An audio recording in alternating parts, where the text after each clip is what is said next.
हैं। प्यारे बच्चों, कक्षा 9 हिंदी के पहले टॉपिक पर हम बात करते हैं। तो कल जैसे बात हुई थी कि व्याकरण, तो व्याकरण पर है कि व्याकरण क्या है। तो व्याकरण से आशय ये है कि व्याकरण जो है कुछ नियम हैं, कुछ सामान्य नियम हैं किसी भी भाषा के लिए जो ज़रूरी हैं कि वो भाषा उसको हम कैसे हम शुद्ध जो है हम बोलेंगे, कैसे शुद्ध पढ़ेंगे, कैसे शुद्ध लिखेंगे। ये जो जानकारी है, ये जो ज्ञान है, ये जो नियम है, यही व्याकरण है। यानी छोटे अर्थों में कहें, सामान्य सी छोटी सी बात कि व्याकरण वो विद्या है, वो ज्ञान है, वो नियम है जिससे हम किसी भाषा को शुद्ध बोल सकते हैं, पढ़ सकते हैं और लिख सकते हैं। एक बात ध्यान देने की ज़रूरी है कि व्याकरण जो है वो हर विषय का अलग अलग व्याकरण है। यानी हर विषय के, हर भाषा के यानी कि अलग अलग नियम हैं। जैसे हिंदी है तो हिंदी का व्याकरण अलग है, अंग्रेजी का अलग है, संस्कृत का अलग है, चीनी भाषा का अलग है, जापानी का अलग है, तमिल, तेलुगु, यानी प्रत्येक भाषा का जो व्याकरण है वो भिन्न है, उसके कुछ नियम हैं वो अलग से हैं। जैसे एक सामान्य सा उदाहरण मैं दूं कि जैसे हिंदी भाषा है, ये हिंदी भाषा देवनागरी लिपि में लिखी जाती है और जो ये हिंदी भाषा है इसमें ही अगर हम बात करें तो जैसे हम ले लेते हैं माना लिंग। तो हिंदी भाषा में संसार की जितनी वस्तुएं हैं सबको या तो पुल्लिंग में माना गया है या स्त्रीलिंग में, यानी दो लिंग हैं। संस्कृत भाषा में ही अगर लिंग पर हम बात करें तो लिंग जो है वो पुल्लिंग है, स्त्रीलिंग है और नपुंसक लिंग है। यानी संसार की सारी वस्तुओं को 3 भागों में बांटा गया है, या तो वो पुल्लिंग है, या वो स्त्रीलिंग है, या वो नपुंसक लिंग है। इसी प्रकार से अगर लिंग के बारे में ही हम जो है अंग्रेजी भाषा में, इंग्लिश में बात करें, जेंडर पर बात करें तो इसमें जो है masculine gender, feminine gender, common gender, neuter gender, यानी जेंडर के 4 भाग हैं।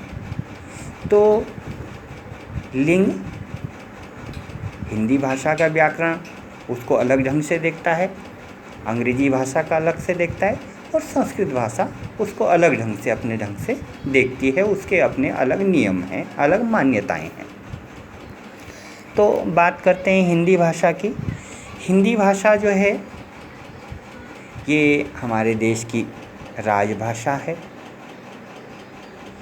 और यानी सरकारी कामकाज की भाषा है। उत्तराखंड के संदर्भ में बात करें तो यहाँ पर संस्कृत को द्वितीय राजभाषा का दर्जा दिया गया है। तो हिंदी भाषा की जहाँ तक बात है तो भाषा जो है, भाषा की जो सबसे छोटी इकाई है वो है ध्वनि। और ध्वनि संकेतों को ही जो है हमने जो है उनको वर्ण नाम दिया है। उनको जो जिन संकेतों में हमने प्रकट किया है वर्णों से। अब जो वर्ण हैं वो अ से लेकर के और ज्ञ तक के जो हमारे वर्ण हैं, ये जो वर्णमाला है इसमें जो है जैसे अंग्रेजी भाषा में हम कहते हैं कि 26 अक्षर हैं, 26 लेटर हैं, 26 लेटर्स। तो आंग्ल भाषा में यानी अंग्रेजी भाषा में 26 का दुगना 52। हमको याद रखना है कि इसमें 52 वर्ण हैं। तो 49 तक तो हम लोग सभी ध्यान रखते ही हैं कि वर्णमाला में भी जो सामान्यतः ये 49 वर्ण हम पहले से देखते रह रहे हैं। 49 वर्ण लिखे रहते थे अ से लेकर के ज्ञ तक के। लेकिन 3 वर्ण जिनका हम इसमें उपयोग करते हैं वो 3 वर्ण जब हम इसमें जोड़ देते हैं तो इनकी संख्या 52 हो जाती है। यानी वो 3 वर्ण कौन से? एक तो है अड़, यानी ड के नीचे जो हम बिंदु लगाते हैं अड़, जैसे हमने बोलना है गड़बड़, बड़ा, दही बड़ा। तो ये ड के नीचे जो बिंदु वाला है ये अड़ वर्ण है।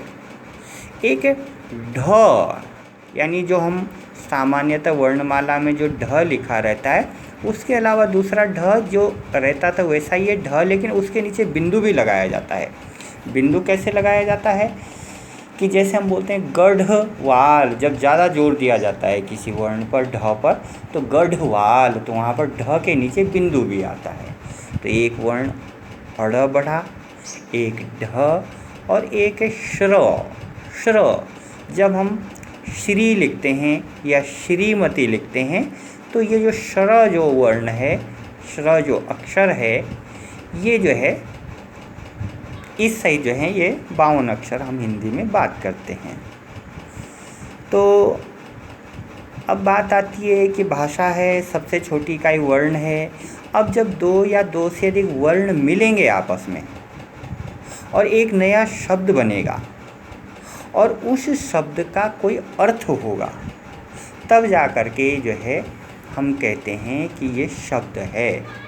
यानी दो या दो से अधिक वर्णों के सार्थक मेल को हम शब्द कहते हैं। जैसे माना 3 वर्ण हैं, क, ल और म।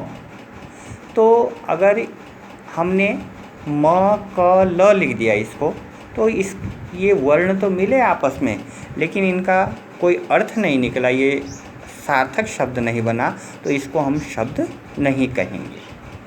अगर हम इन्हीं वर्णों को आपस में आगे पीछे क, म, ल कर देते हैं या क, ल, म कर देते हैं, तो कमल का भी अर्थ है, कलम का भी अर्थ है, तो ये शब्द कहलाएंगे, क्योंकि इन शब्दों का कोई अर्थ निकलता है, ये सार्थक हैं।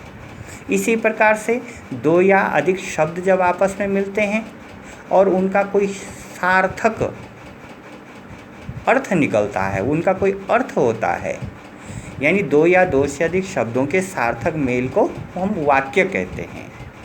राम बाजार जा रहा है, वह पुस्तक खरीद रहा है, ये वाक्य हो गया। तो हिंदी में जो लिंग की बात मैंने अभी कही कि संसार की सारी वस्तुओं को इसमें 2 भागों में बांटा गया, या तो पुल्लिंग है सारी वस्तुएं या स्त्रीलिंग है फिर। और इसी प्रकार से वचन में भी जो है हिंदी में हमने जो है 2 ही वचनों को जो है स्वीकार किया है, यानी संसार की सारी वस्तुएं या तो एक वचन में है या बहुवचन में है। संस्कृत की अगर बात करें तो संस्कृत जो है एक वचन, द्विवचन और बहुवचन यानी 3 वचन की बात करता है। अंग्रेजी की हम वचन की बात करें तो वहाँ पर भी 2 ही वचन स्वीकार किए गए हैं, सिंगुलर नंबर और प्लूरल नंबर। तो आज हमने व्याकरण किसको कहते हैं, हम व्याकरण की परिभाषा क्या है, वर्ण, शब्द, वाक्य, भाषा की लिपि, हिंदी भाषा की लिपि, भाषा की सबसे छोटी इकाई, पुल्लिंग और स्त्रीलिंग यानी लिंग शब्द, जिन शब्दों से हमको पता चलता है कि वह पुल्लिंग पुरुष जाति का बोध हो रहा है उससे या स्त्री जाति का बोध हो रहा है, तो वे शब्द जो हैं लिंग कहलाते हैं। वचन कोई वस्तु जो है एक संख्या में अथवा एक से अधिक है, वो वचन हुआ, एक वचन और बहुवचन। अगले दिन का जो हमारा टॉपिक रहेगा उसमें हम पदभेद पर बात करेंगे। पदभेद 5, संज्ञा, सर्वनाम, विशेषण, क्रिया और अव्यय। संज्ञा, सर्वनाम और विशेषण को मैंने इसमें जो है एक कोष्ठक के अंदर करके लिखा है और गोले के अंदर 365 लिखा है।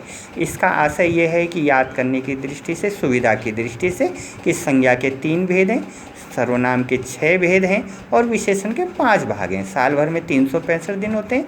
हम इन 365 के हिसाब से संज्ञा, सर्वनाम और विशेषण को करते हैं।